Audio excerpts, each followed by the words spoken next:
कुछ समय पश्चात जब पांडवगण वापस लौटे तो रोते कलपते दासी ने उन्हें सारा वृतांत कह सुनाया। सब कुछ जानने पर पांडवों ने जयद्रथ का पीछा किया और शीघ्र ही उसकी सेना सहित उसे घेर लिया। दोनों पक्षों में घोर युद्ध होने लगा। पांडवों के पराक्रम से जयद्रथ के सब भाई और कोटिकास्य मारे गए तथा उसकी सेना रणभूमि छोड़कर भाग निकली। सहदेव ने द्रौपदी सहित जयद्रथ के रथ पर अधिकार जमा लिया।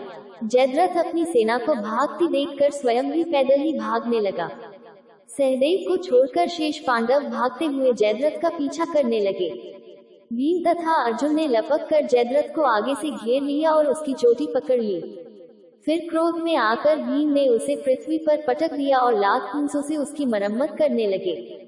जब भीम की मार से जयद्रथ अधमरा हो गया तो अर्जुन ने कहा, भैया भीम, इसे प्राणहीन मत करो, इसे इसके कर्मों का दंड हमारे बड़े भाई युधिष्ठिर देंगे।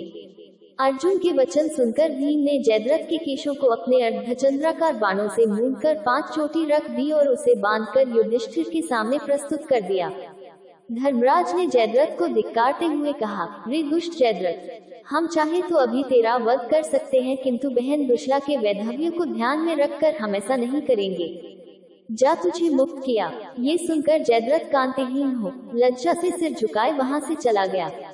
वहां से वन में जाकर जयद्रथ ने भगवान शंकर की घोर तपस्या की।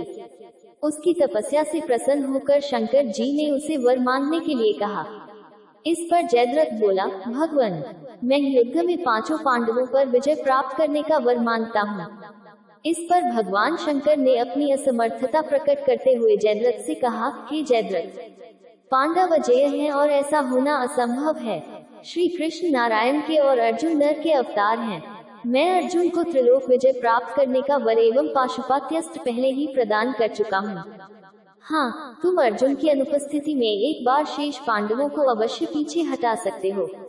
इतना कहकर भगवान शंकर वहां से अंतर्धान हो गए और मंदबुद्धि जयद्रथ भी अपने राज्य में वापस लौट आया। महाभारत का भयंकर युद्ध चल रहा था। लड़ते लड़के अर्जुन रण क्षेत्र से दूर चले गए थे। अर्जुन की अनुपस्थिति में पांडवों को पराजित करने के लिए द्रोणाचार्य ने चक्रव्यूह की रचना की। अर्जुन पुत्र अभिमन्यु चक्रव्यूह भेदने के लिए उसमें घुस गया। उसने कुशलतापूर्वक चक्रव्यूह के 6 चरण भेद लिए, लेकिन 7वें चरण में उसे दुर्योधन, जयद्रथ आदि 7 महारथियों ने घेर लिया और उस पर टूट पड़े। जयद्रथ ने पीछे से निहत्थे अभिमन्यु पर जोरदार प्रहार किया। वह वार इतना तीव्र था कि अभिमन्यु उसे सहन नहीं कर सका और वीरगति को प्राप्त हो गया। अभिमन्यु की मृत्यु का समाचार सुनकर अर्जुन क्रोध से पागल हो उठा। उसने प्रतिज्ञा की कि यदि अगले दिन सूर्यास्त से पहले उसने जयद्रथ का वध नहीं किया तो वह आत्मदाह कर लेगा। जयद्रथ भयभीत होकर दुर्योधन के पास पहुंचा और अर्जुन की प्रतिज्ञा के बारे में बताया। दुर्योधन उसका भय दूर करते हुए बोला, चिंता मत करो मित्र, मैं और सारी कौरव सेना तुम्हारी रक्षा करेंगे।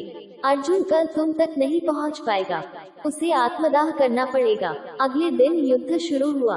अर्जुन की आंखें जयद्रथ को ढूंढ रही थी, किंतु वह कहीं नहीं मिला। दिन बीतने लगा। धीरे धीरे अर्जुन की निराशा बढ़ती गई। ये देख श्री कृष्ण बोले, पार समय बीत रहा है और कौरव सेना ने जयद्रथ को रक्षा कवच में घेर रखा है। अतः तुम शीघ्रता से कौरव सेना का संहार करते हुए अपने लक्ष्य की ओर बढ़ो। ये सुनकर अर्जुन का उत्साह बढ़ा और वह जोश से लड़ने लगे, लेकिन जयद्रथ तक पहुंचना मुश्किल था। संध्या होने वाली थी। तब श्री कृष्ण ने अपनी माया फैला दी। इसके फलस्वरूप सूर्य बादलों में छिप गया और संध्या का भ्रम उत्पन्न हो गया। संध्या हो गई है और अब अर्जुन को प्रतिज्ञावश आत्मदाह करना होगा। ये सोचकर जयद्रथ और दुर्योधन खुशी से उछल पड़े। अर्जुन को आत्मदाह करते देखने के लिए जयद्रथ कौरव सेना के आगे आकर अट्टहास करने लगा।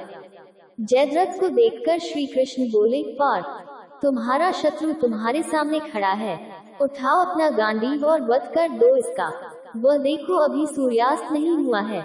ये कहकर उन्होंने अपनी माया समेट ली। देखते ही देखते सूर्य बादलों से निकल आया। सबकी दृष्टि आसमान की ओर उठ गई। सूर्य अभी भी चमक रहा था।